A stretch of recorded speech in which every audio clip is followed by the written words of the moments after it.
while writing about art, chose the two greatest stalwarts in the history of European art.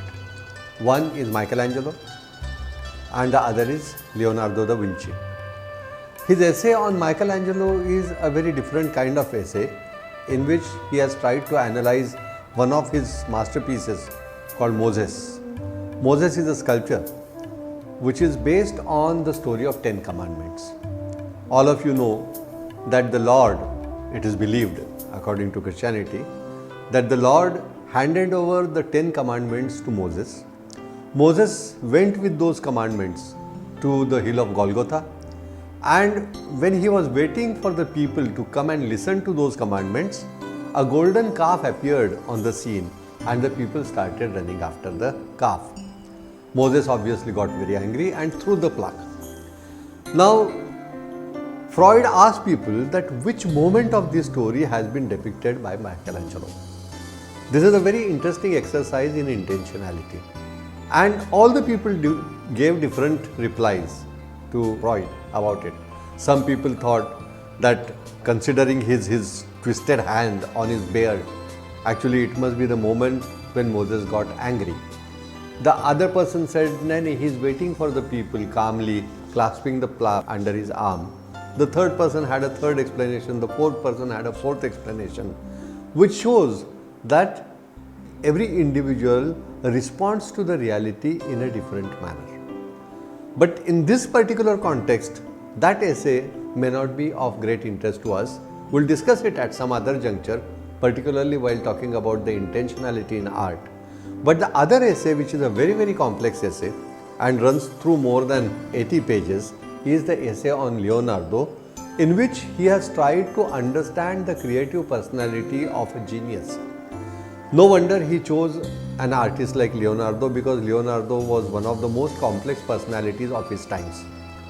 In Renaissance period, Leonardo tried to design the aircraft. He is the person who designed toys on one hand for the children. On the other hand, he designed some of the deadliest weapons which could burn the enemy ships. Of course, those weapons were not created, but he designed weapons which could burn the ships in the port itself. On one hand, he is a student of Egyptology. On the other hand, he is a creative person. On one hand, he is a scientist. On the other hand, he is a poet. He is also an architect, he is a sculptor, he is a mathematician, he is a scholar. So it is such a complex personality, it is such an intricate personality that no wonder Freud got tempted to study a personality like Leonardo. There is one more reason why Freud chose to work on Leonardo is a lot of information written about Leonardo by other people, and Leonardo himself is available to us. One, perhaps you must have heard about a person called Vasari. Vasari was a contemporary of Leonardo. Vasari himself was a painter, though not a great painter, but he realized he is not a great painter, and he did a great job of writing the life stories of all the great masters of his times. So he has written the first-hand account of the lives of all these great masters, including Leonardo and Michelangelo and Raphael. So this is a great document that is available to us, which tells us about the details of the life story of all these masters. So this is available to us on one hand. On the other hand, Leonardo had a habit of writing diaries. These diaries are available. So Leonardo's understanding of his own personality is also available to us. Leonardo's life story is available to us, and at the same time, Leonardo has written about his dreams, which is very interesting. So all these things together, with so much of documented material, a complex personality like Leonardo was available to us, and obviously Freud must have pounced upon it to study it further. Now, if you look through this material, we come to know that Leonardo was not a legitimate child of his father. In those days, it was not an unusual practice to have a mistress. So Leonardo's mother was not married to his father. Not that he did not look after them properly, he was very well looked after, but he did not meet his father till he became 3 or 4. It's very interesting. Here, Freud also mentions that the emotional development of an individual almost gets complete at the age of 3. The intellectual development continues a little further, but the emotional development almost gets terminated at the age of 3, which means that when Leonardo met his father, his emotional development was already complete, which also may mean that there was no place in his emotional world for his father. Rather, he perhaps grew up with a feeling that he doesn't have a father. We do not know. It is quite possible. So this is one thing. The other thing is, at the age of 3 or 4, he lost his mother. And then his father took him away. His father took him to his place, and his stepmother, the married wife of his father, looked after Leonardo very well. So he managed to get the love of two mothers, his real mother till the age of 3 to 4, and after that age, he could get the love of the other mother, who was his stepmother. In his dreams, he has written that he always used to see a dream in which a vulture used to come, sit on his face, open his mouth with its coda is tail, with its coda, and stroke into his mouth with its tail. Now he has mentioned it so many times that I used to see this dream very often. Freud says that sometimes people imagine things. You imagine that something has happened in your childhood which actually doesn't happen. And that imagination is so strong that you yourself start believing it. Leonardo believed that he saw this dream, but Freud is doubtful whether he actually saw it or he believed that he used to see this dream. He is not very sure about it. But this dream has been mentioned by Leonardo, which is a very, very interesting dream. Now, all these things which I am trying to tell you, they appear to be disjointed. I am just throwing different pieces of information on you, but Freud has tried to weave all these things together into a very interesting theory. And that is why be a little patient and listen to all these pieces of information. So this is the dream which he used to see. There is one more thing which Leonardo himself has mentioned, that he was interested in Egyptology. He was a believer, he was a Christian, he believed in Christianity, but he was also interested in the ancient mythology of Egypt, and he studied it properly. Now, being students of art, you people too must have read, there is a kind of heterosexual goddess in Egyptian mythology which is known as Nut. She is the mother goddess.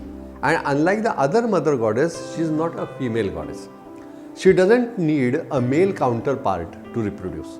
She can reproduce without the help of the male counterpart. She is a complete mother goddess that doesn't need any external help. Now this Nut is always shown with a vulture head. You must have seen the murals from these pyramids where you find the depiction of Nut very often. She is goddess with vulture head.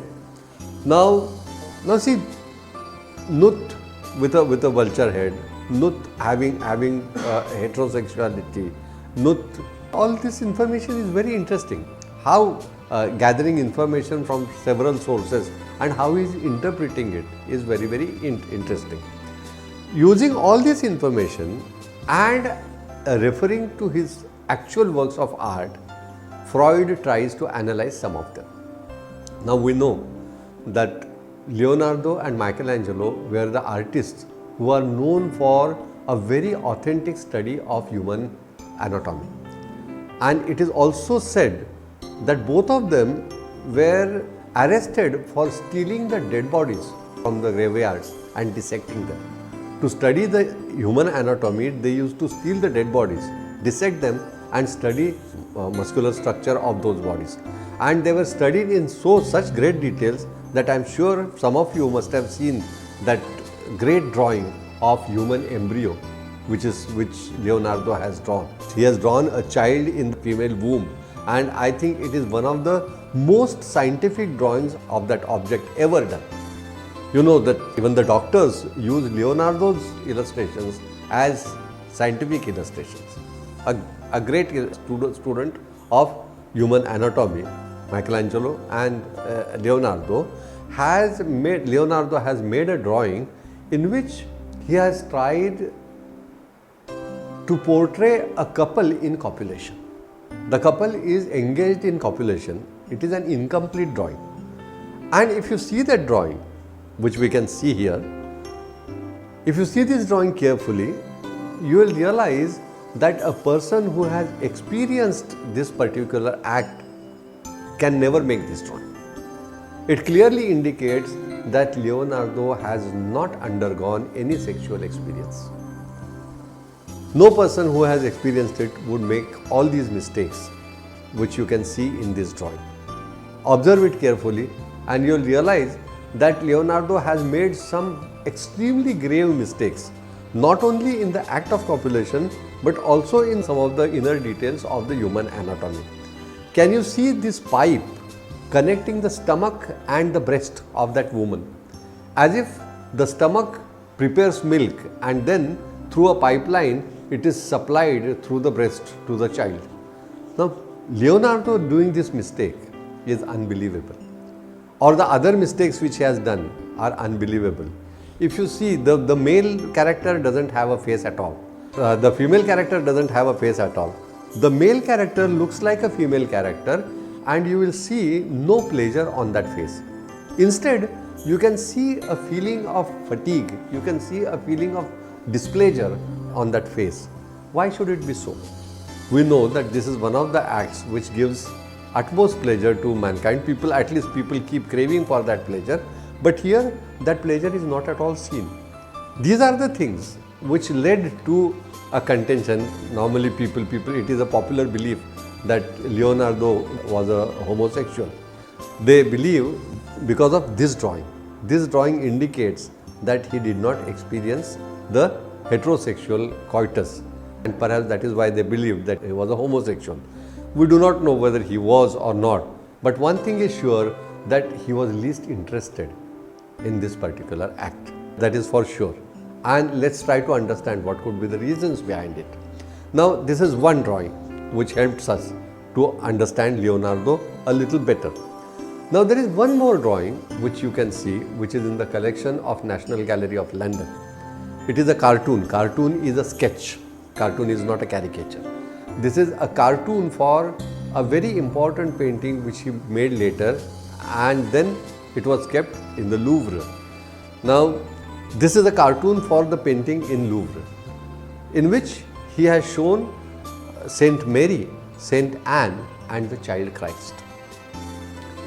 Now, you know that a good draftsman, a person who can draw well, does not only draw the forms, he or she also draws the spaces.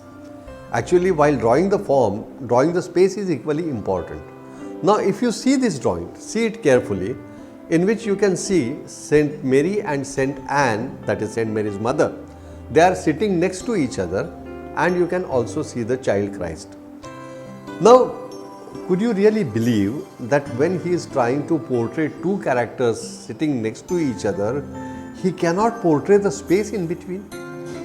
Here you can see that these two characters are occupying each other's space to such an extent that it almost becomes a one character. They merge with their bodies, almost merge with each other. The space in between, Leonardo has failed to create the space in between, and that is why those two bodies almost appear as if they are stuck to each other, or almost they are merged into each other. Only the two heads of those two characters are sprouting from the same pair of shoulders. It appears as if there is only a single pair of shoulders and two heads are sprouting from those shoulders. Now, isn't it very curious? There could be, now here the Freudian analysis starts here. Freud says that, as we discussed in the previous session, I said that there is nothing unintentional. If you forget your keys at your friend's place, it is perhaps an excuse to go back to that place. Similarly, here these two characters were merged into each other not by mistake or not by the incompetence of this artist, but because whenever Leonardo thought of the mother, he could not thought of a single mother. He had to If you remember our discussion earlier, I told you that he was fortunate to get love of two mothers, his real mother and his stepmother. So whenever he thinks of mother, he thinks of two mothers. And those two mothers become one for him. So it happens, both these characters get merged together because in his mind, his mother and his stepmother, they are merged together. Apparently they are two different characters, but otherwise the motherhood remains the same. So this is not a mistake. This comes automatically. This is the inner feeling that he had for his mother, which automatically got expressed into it. Now, I know that it might sound a little far-stretched, but it's a very different way of looking at a work of art. Till now, we only kept talking about the beauty of a work of art. We talked about the balance, we talked about the emotions, we talked about the expressions of human emotions. But he's trying to fathom the intricacies of human expression. And that is why this is called archaeology of knowledge. He is almost trying to dig out the things and trying to reach the nexus of the truth. He is trying to reach the center of the truth.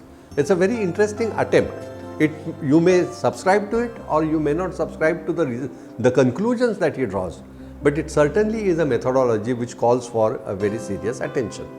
Now, this cartoon was later on converted into a final picture. Now, that picture we'll see the different studies which he has made for that particular picture. Now here you can see that now Saint Mary is actually sitting in the lap of Saint Anne. This is very interesting. Now there is no reason why one grown-up lady should sit in the lap of her mother. But in this picture you will find that Saint Mary is seated on a rock and the other lady, Saint Anne, is seated on a rock and Saint Mary is sitting in her lap sideways. Now for the robe which is clad around her lower body and also some part of her upper body has been studied very carefully by Leonardo, and there are at least 8 to 10 different versions of that robe that are available to us. You can see them here. Just look at them, and everywhere he has tried a different possibility of wrapping the body of that character in different ways. Now look at these drawings carefully and the other cartoons which he has prepared for the final version of this particular painting. Now you will notice that in the final version, Saint John the Baptist has been replaced by a lamb. In the initial cartoon you can see the child Christ, a very young Christ, and Saint John the Baptist. You know this particular character. Saint John the Baptist is the saint who baptized Christ, because Christ himself was not born as a Christian. He had to be baptized as a Christian, and the person who did that is Saint John the Baptist. The other child which is seen in these drawings is that character. But in the final version, Saint John has been replaced by a lamb, and child Christ is shown in the earlier cartoons, the gesture is different. In the final version, you will find that the gesture of the child Christ has changed. He has turned his face. Now, it's very interesting that one of the pupils of Freud, he observed a very interesting feature in this particular painting, and that built the whole theory of Sigmund Freud about this particular painting. If you only see the blue portion, the blue robe that is wrapped around the body of Saint Mary, you will realize that it almost looks like a vulture. This particular part is the curved neck of the vulture. Then comes the stomach of the vulture. One of the wings is spread downwards. The other wing obviously is hiding behind the body. And then there is a fan tail, the coda. The tail is like a fan, and now the suspense of the picture is right here. The tip of that coda is almost entering into the mouth of child Christ. Can you notice this? This is amazing. Now once you see this detail, all those things which Freud has been discussing in the earlier part of this book start getting meaningful. That dream which Freud saw in his childhood, that a vulture is coming, sitting on his face and pushing its tail into his mouth. Now, he also tells us that the emotional development of the child gets complete at the age of 3, and then only the intellectual development continues. And we said that his father does not have any place in his emotional life, in his emotional realm. All these things start getting meaningful. Probably what Leonardo has been feeling, somewhere he's comparing himself with child Christ. In the childhood, when he did not see his father, when he did not have any place for his father in his emotional life, he must have thought that like child Christ, he too is a child of a virgin mother, because he doesn't have a father. Child Christ didn't have a father, didn't have, of course, the person who lived in his house was his official father, but he is a son of a virgin mother. Now, Freud must have started thinking that he too is a son of a virgin mother because he doesn't have a father. And somewhere he is comparing himself with the Christ. So here, the child Christ who is playing over there, Freud almost pushes the same tale which he experienced in his childhood dreams into child Christ's mouth, to associate himself, to equate himself with that great personality. It's very interesting. All his emotions, all his complications, emotional complications are reflected through this painting according to Freud. Now there is a big debate about this particular painting. One, this particular identification was not done by Freud himself. It was done by his student and Freud approved of it. But at the same time, some of the critics of Freud are of the opinion that when this particular text was translated in Italian by Freud, in French by Freud, that particular word was wrongly translated. Actually, that bird which is mentioned in Leonardo's writing should have been translated as kite, not vulture. The correct translation of that bird would have been kite, but Freud has intentionally changed it. Once he came to know that a vulture is visible in that painting, probably he mistranslated that word and made it into a vulture to suit his theory. Now we know that for every theoretical construct there is a critique, there are debates and there are controversies about it. This is also a very interesting controversy, but instead of going into that controversy, because for us the methodology is more important. What he concludes is not important. If you remember, while talking about Plato, I told you so many times that in philosophy, it is not the conclusion, it is not the answer, but the question that has been raised is more important. The methodology which Freud is trying to suggest is more important. What he concludes is not at all important. This is one of the illustrations which he is trying to use in support of his theory. We are not interested in Leonardo, we are not interested whether Leonardo actually intended to depict this in his painting or not. We are more interested in the way Freud is trying to analyze a painting. It is possible to analyze a painting using the personal details from the life of an artist. So, a work of art is not a product of hand and intellect only. It is a product of human mind and all the complexities of human mind. In the beginning, when we talked about the otherness, we think that we create a work of art, but actually in that creation there are so many other factors which we are not aware of, and that is why sometimes it becomes impossible for the artist to explain his own work of art. If you ask the artist why did he do it, I don't think the artist will be able to explain every detail of his work of art. This methodology is very important, though it is one of the most debatable methodologies. It is most important because it gave rise to so many different theories in the future. A scholar like Lacan, a scholar like Julia Kristeva, a scholar like Derrida, they were inspired by this particular theory and tried to propose some further possibilities of theories in the future. If you remember our discussion right in the beginning of this session, I talked about Michelangelo's Moses, and we talked about the intentionality.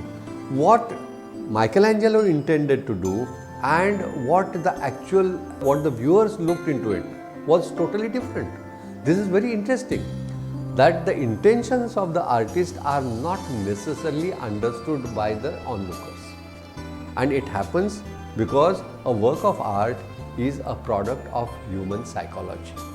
The complexity of that psychology is such that it is practically impossible for the viewer to understand all those things. Forget the viewer, it is not possible even for the creator to understand all those intricacies. This is what Freud is trying to tell us, and that led us to a very complex linguistic theory, a very complex aesthetic theory in 20th century. So we will discuss those theories at a later juncture, but before that we will also try to see what Freud wants to say next. Interpretation and analysis of a work of art can be a very interesting exercise, and Freud suggested a new possibility in it. Now, if you remember our discussion on Dhvani theory, Anandavardhana, or before that Bhartrhari, and later on Abhinav Gupta also suggested the possibility of polyphony of languages. They also suggested that the intention of the artist may not be accepted, may not be interpreted in the right spirit by the listener or the reader. But there, they were talking about the intrinsic polyphony of language. It was a linguistic problem. The same has been discussed by the later linguist also. Roland Barthes also speaks about the intentional fallacy, where the intention of the artist is not necessarily regarded or respected by the reader. But here Freud is trying to tell us something different. He is trying to tell us that the artist himself is not aware of the things which go into his work. There are so many undercurrents of human psyche which contribute to the complexity of the work of art. And both these things together, on one hand, the polyphony of the linguistic system, and on the other hand, the complexity of human psyche has been put together, has been blended together by a scholar called Julia Kristeva. Julia Kristeva is a very important scholar, and she has written extensively about interpretation of works of art, and she has changed her views gradually. But we are talking about some of her early works in which she has tried to analyze one of the works of Giovanni Bellini. Now, some of the works of Giovanni Bellini. Now, here you can see a very interesting blend of the linguistic theories proposed by scholars like Barthes and Lacan, and on the other hand, she inherits many things from the Freudian theory. Now, Giovanni Bellini is one of the Renaissance artists who has painted the picture of mother and child quite often. Now, this is one of the most popular subjects of Renaissance period, and I am sure you people must have seen hundreds of pictures of Mother Mary and the child Christ. This is the most painted subject of that particular period. But if you see this particular painter, Giovanni Bellini, you will realize that the child Christ doesn't look like a child in any of his paintings. Now, look at Raphael's mother and child, look at Leonardo's mother and child, look at Michelangelo's mother and child, and you will see, or for that matter, any mother and child painted by all the Renaissance painters, you will find an emotional bond between the child and the mother. And rather, that is the subject which they are trying to portray. That bond, that love is more important than the figure of a mother and the figure of a child. If you see Giovanni Bellini's paintings, you will realize that the child looks like a dwarf adult. It is almost an adult suppressed into a small figure. And the mother hardly has any emotional feelings, any emotions for the child. They are seldom looking at each other. In all the different versions of mother and child by Giovanni Bellini, you will see the child looking in one direction and the mother looking in another direction. Or if they look at each other, there is a marked animosity in their eyes, which is really curious. And no wonder that the people who are sensitive to works of art not only noticed it, but also got disturbed by it. Julia Kristeva has written a very interesting essay because she tried to inquire into the possible reasons behind this particular phenomenon. And when she studied life of Giovanni Bellini, she discovered that Giovanni Bellini had a stepmother, and that stepmother deprived him of his ancestral property. When he was young, he lost his real mother, and his stepmother deprived him of his ancestral property. Obviously, he never experienced the motherly love. And forget motherly love, rather there was an animosity between his mother and himself. How a person who has never experienced that feeling can portray that feeling in his painting? So that sternness on the face of the mother and the helplessness on the face of the child was very natural in Giovanni Bellini's painting. Now see, this is, on one hand, she is talking about the linguistic theories. She analyzes it further. So it is a blend between the semiotic theories and the psychoanalytic theories. Some people call it semioanalysis. So the semioanalysis also became a very interesting attempt in this particular period, and so many art critics and art historians tried to analyze the works of art using the Freudian concepts as well as the linguistic theories. So, but in the later period, Julia Kristeva has supplemented this theory with so many new observations, and she too has talked about the undercurrents of human creation, the complexity of human creation, and she also uses the metaphors which are very similar to Freudian metaphors. So Freud, though, is not an aesthete. Freud doesn't claim to be a person who can explain the theory of beauty to you, but it certainly gives us an understanding about the creative process of an individual. Why a particular person uses a certain kind of language in his expression, why a particular person uses a certain kind of symbolism, how the language of an artist is constructed can be understood with the help of Freudian theory. Freud helps us to understand the undercurrents of human creation, to help us understand the different metaphors, the different symbols, the different signs which an artist uses for his expression, and we can read different meanings using the possibilities that has been suggested by Sigmund Freud. Though we may not consider Freud as an aesthete, his theory has certainly made our understanding of art much richer